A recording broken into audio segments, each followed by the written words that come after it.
성도 여러분들 안녕하십니까? 오늘도 이 안교 교과 방송을 통해서 주님의 말씀을 연구하고 묵상하기 위해 여기 함께 하신 성도님들을 진심으로 환영합니다. 우리 하나님의 사랑과 돌보심이 함께하는 하루가 되시기를 간절히 소망합니다. 함께 기도하시고 시작하겠습니다.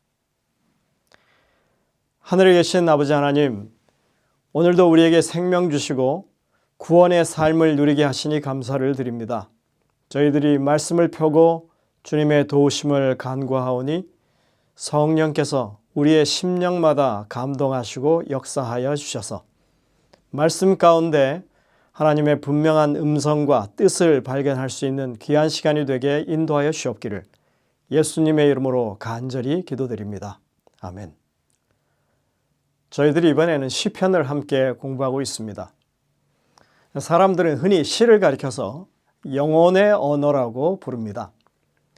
짧게 함축된 문장 속에 깊은 의미를 담고 있다는 말입니다. 사람이 느낄 수 있는 다양한 감정을 풍성하게 표현할 수 있는 게 시이기도 합니다. 게다가 그것을 음악에 실어서 더 감성적으로 표현할 수 있기 때문에 시편은 신앙적이고 영적인 면에서 우리들의 마음에 울림을 주기에 충분한 그런 내용들로 구성되어 있는 것입니다. 제가 군대 가서 훈련을 받을 때 쉬는 시간에 시편을 주로 봤습니다. 조그마한 그 신약 성경과 시편이 함께 되어 있는 그 성경을 통해서 그걸 봤는데요. 짧은 시간 동안에 한 편의 시를 묵상하는 일로도 마음의 안정을 얻기에 충분했던 기억이 있습니다. 특히 하나님의 보호하심에 대한 믿음을 그런 순간순간마다 붙잡을 수 있었던 것으로 저는 생각합니다. 시편 안에는 하나님의 구원과 보호하심에 대한 수많은 간구와 간증들이 있습니다. 우리는 그것을 오늘 한번 살펴보도록 하겠습니다. 먼저 시편 50편 15절의 말씀부터 보겠습니다. 환난 날에 나를 부르라. 내가 너를 건지리니 내가 나를 영화롭게 하리로다. 시편 55편 22절입니다. 내 짐을 여호와께 맡기라. 그가 너를 붙드시고 의인의 요동함을 영원히 허락하지 아니하시리로다. 하나님께서는 환난을 당할 때 우리로 하여금 하나님을 부르라고 그렇게 명하십니다. 그리고 우리가 가지고 있는 짐을 여호와께 맡기라고 말합니다. 의인의 요동함을 하나님께서 원치 않으신다는 것입니다. 하나님은 당신의 자녀들이 위험에 처한 상황을 못 본 채 하지 않으십니다. 여러분들 혹시 자녀가 사고로 다쳤다고 생각해 보십시오. 그냥 무덤덤하게 대할 부모가 있겠습니까? 예전에 제가 아는 대구에 사시는 장로님 한 분이 계셨는데 아들이 삼육대학에 다니다가 교통사고로 입원했다는 소식을 듣게 됩니다. 그분은 그냥 가게 문을 바로 닫고 밤이 되도록 계속 달려서 서울로 올라오는 상황 가운데 그 몇 시간 동안 오직 아들 생각만 계속했다는 것입니다. 그러면서 그분이 하시는 말씀이 아마 하나님이 그냥 우리의 일상을 보실 때 우리가 처해 있는 그 상황을 바라보실 때 그러실 거라고 그렇게 생각하게 되었다는 것입니다. 하나님은 결단코 우리의 어려움을 간과하지 않으시는 분이십니다. 성경이 말씀하고 있는 하나님은 자신을 향해 부르짖는 사람들을 대신해서 행동하시는 살아계신 하나님으로 하나님을 제시하고 있습니다. 뿐만 아니라 하나님은 우리의 모든 일상에 관심을 두고 살펴보시는 분이십니다. 시편 기자는 주님께서 항상 내 앞에 계신다고 말합니다. 그렇기 때문에 그는 하나님을 신뢰하고 그분의 이름을 부를 수 있다는 것입니다. 그가 깊은 곳에서 부르짖어도 주님은 들으시고 어제 우리가 이 시편 139편에서도 살펴봤듯이 삶의 어떤 상황 가운데서도 하나님의 주권적 통치에서 벗어날 수 없다고 하는 것을 시편은 계속 얘기합니다. 심지어 우리가 죽음의 자리에 가 있어도 주님은 우리를 보시고 우리를 보살피십니다. 그래서 시편 기자의 외침은 때때로 매우 절박하지만 결코 희망이 없는 외침이 아니라고 하는 것입니다. 시편 40편 1절부터 3절에 있는 말씀을 보시겠습니다. 내가 여호와를 기다리고 기다렸더니 귀를 기울이사 나의 부르짖음을 들으셨도다. 나를 기가 막힐 웅덩이와 수렁에서 끌어올리시고 내 발을 반석 위에 두사 내 걸음을 견고하게 하셨도다. 새 노래 곧 우리 하나님께 올릴 찬송을 내 입에 두셨으니 많은 사람이 보고 두려워하여 여호와를 의지하리로다. 정말 말로 표현할 수 없는 기가 막힐 웅덩이와 수렁에서 끌어올리시는 하나님, 우리의 발을 반석 위에 세우시는 하나님, 그 하나님이 우리와 함께 하시는 하나님이십니다. 위기의 순간에 마치 하나님께서 아무 행동을 취하지 않으시는 듯한 그 상황에서조차도 하나님의 손길을 기다리며 능력의 개입을 믿는 것이 우리의 믿음이 되어야 한다는 것입니다.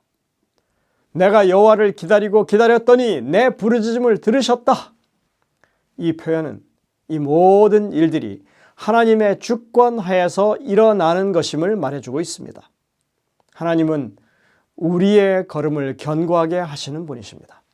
그분은 의인의 요동함을 영원히 허락하지 않으시는 분이시라 이렇게 분명하게 보증하고 계십니다.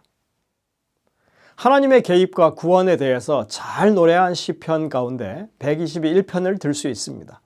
이 시편은 이 성전에 올라가는 노래들 가운데서도 유명한 노래로 신실한 신자들의 삶에 나타나는 창조주의 보호 능력을 찬양하고 있습니다.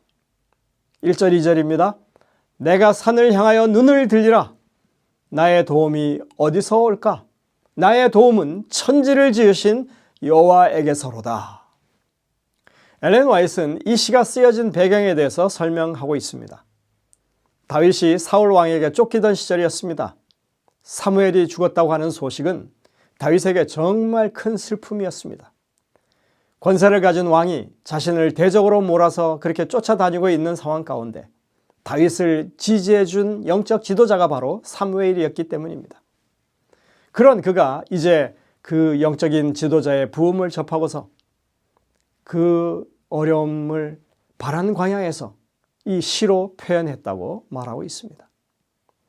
이제 자신을 지지하던 영적인 지도자가 죽었을 때 그가 의지할 수 있는 유일한 희망은 하나님밖에 없었던 것입니다. 그리고 후에 이 찬미를 예루살렘 성전으로 절기마다 올라오는 모든 순례자들이 그 백성들이 함께 부르는 찬송으로 그렇게 부르게 했던 것입니다. 내가 산을 향하여 눈을 들리라. 여기에서 말하는 산은 예루살렘 성전산을 가리킵니다. 백성들이 예루살렘으로 올라오면서 주변의 많은 산들을 봤겠죠. 하지만 그 산에는 우상을 숭배하는 산당들이 많이 있었습니다. 그런 산들을 보면서 천지를 지으신 하나님의 성산을 노래하는 것입니다. 그러면서 그들은 정말 창조주 하나님께 대한 믿음을 새롭게 하는 그런 시간을 가지게 되지 않았을까요? 3절 4절입니다. 여호와께서 너를 실족하지 아니하게 하시며 너를 지키시는 여호와가 졸지도 아니하시리로다.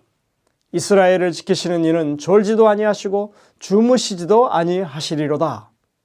주님은 우리를 실족하지 않게 하시는 분이시라. 실족하지 않게 하신다는 것은 우리의 발걸음이 어긋나지 않게 붙드신다는 것이고, 세상살이하는 우리들, 정말 유혹과 여러 가지 어려움이 많은 가운데서도 우리를 붙드시고 우리로 죄로부터 안전할 수 있도록 지키신다는 말입니다. 또 하나님의 성전을 중심으로 살아가는 이 신앙의 삶에서도 우리를 돌보신다는 것을 뜻하는 것입니다. 또 주님은 졸지도 주무시지도 않는다고 말합니다. 이것은 하나님의 자녀들을 위해서 항상 깨어 계시고 당신의 자녀들을 위해서 일하실 준비가 되어 계시는 수호자 되시는 주님을 말하는 것입니다. 또 이것은 그 시간대가 졸지도 주무시지도 않는다는 이 말의 이 시간대는 밤이라고 하는 것을 전제합니다.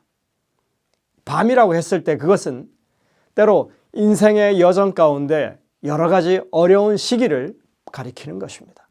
하나님은 우리의 삶 어려운 시기에 환난 중에 부르짖으면 응답하시고 깨어서 우리를 보호하시는 분이시라 하는 것을 말하고 있습니다.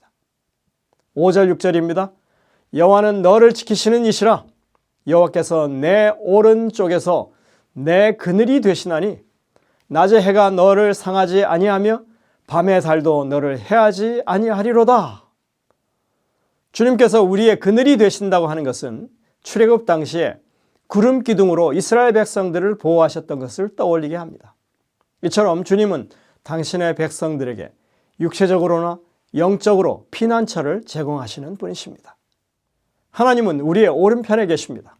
오른손은 일반적으로 더 강한 손, 행동하는 손이라고 하는 것을 의미합니다. 그래서 하나님이 우리 오른편에 계신다고 하는 것은 하나님이 우리 가까이 계시고 은혜를 베푸신다는 것을 나타냅니다. 심지어 여기 해나 달도 그들을 해하지 못할 것이라고 말합니다. 이것은 낮을 주관하는 해, 밤을 주관하는 달을 말하고 있으며 밤낮으로 지키시는 하나님, 졸지도 주무시지도 않으시는 하나님의 돌보심을 분명하게 설명해 주는 그런 표현들입니다. 이제 7절, 8절로 갑니다. 결론이죠. 여호와께서 너를 지켜 모든 환난을 면하게 하시며 또 내 영혼을 지키시리로다.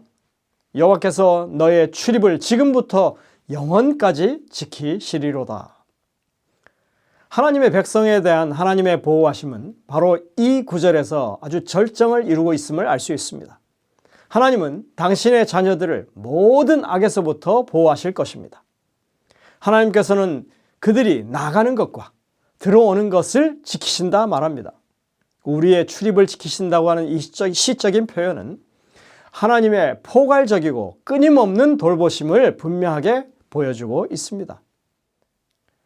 여러분, 시편 121편이 보여주고 있는 것은 무엇입니까? 이 시편에 나와 있는 하나님의 돌보심과 행하심은 사실 시편에서 계속해서 반복해서 말하는 주제입니다. 시편의 주제는 너무나 명확합니다. 하나님이 돌보신다는 것입니다. 이 시편 121편의 기자인 다윗은 사무엘이 죽은 이후에 더욱더 강력하게 하나님의 손길을 붙잡는 모습을 보여줬습니다. 사랑이 가득한 하나님의 돌보심을 전적으로 신뢰하게 된 것입니다. 우리는 과연 어떠한 믿음을 가지고 주님 앞에 서야 할까요? 이 물음에 대해서 와잇은 이렇게 권면하고 있습니다. 오늘의 영감의 교훈입니다. 그분은 그들이 멸망하지 않도록 그들에게는 보이지 않는 수천의 위험으로부터 그들을 보호하시며 사탄의 교묘한 수단으로부터 그들을 지키신다. 천사를 통한 하나님의 보호하심이 우리의 둔한 시력에 보이지 않기 때문에 우리는 부드럽고 자애로우신 창조주께서 그분의 손으로 하시는 사업에 나타난 그분의 끊임없이 돌보시는 관심을 깊이 생각하거나 감사하려 하지 않는다. 그분이 매일 우리에게 베푸시는 자비의 풍성함을 고맙게 생각하지 않는다. 교회증언 3권 373쪽입니다. 우리가 조금만 더 사려 깊게 우리의 삶을 살펴본다면 하나님의 돌보시는 그 손길을 우리는 찾을 수 있을 것입니다. 느낄 수 있을 것입니다. 오늘 우리는 과연 우리의 진짜 현실이 무엇인지 다시 한번 생각하면 좋겠습니다. 눈에 보이는 현실이 다인지 아니면 하나님이 함께 하시고 붙드시고 돌보시는 역사하시는 것이 그 보이지 않는 현실이 우리의 진짜 현실인지 우리가 마음을 가다듬고 진지하게 생각하고 판단하면 좋겠습니다. 하나님은 결코 멀리 계시지 않습니다. 단지 우리의 마음이 하나님께로부터 멀어져 있을 뿐입니다. 우리의 믿음이 하나님께로부터 돌아서 있을 뿐입니다. 다윗은 하나님의 동행을 믿었습니다. 그는 이 고된 영적인 여정에서 오직 하나님께서만 우리의 탄원을 들어주시며 오직 하나님께서만 우리를 구원하실 분이심을 굳게 믿었습니다. 우리도 역시 그런 믿음으로써 하나님 앞에 서야 되지 않겠습니까? 오늘 그런 믿음을 다시 한번 주님 앞에서 결단하시는 우리 성도님들 되시기를 간절히 바랍니다. 기도하시겠습니다. 하늘에 계신 아버지 하나님, 우리가 하나님의 말씀을 읽고 또 구원의 확신을 가지면서 분명하게 가져야 될 생각은 하나님께서 우리를 돌보신다고 하는 확신입니다. 그것을 깨우쳐 주시니 감사드립니다. 그 믿음이 우리 모든 삶의 기반이 될 수 있도록 도와주시고 오직 주님만을 의지하며 주님께만 우리의 모든 신뢰를 바칠 수 있는 백성들이 될 수 있게 인도하여 주옵기를 예수님의 이름으로 간절히 기도드립니다.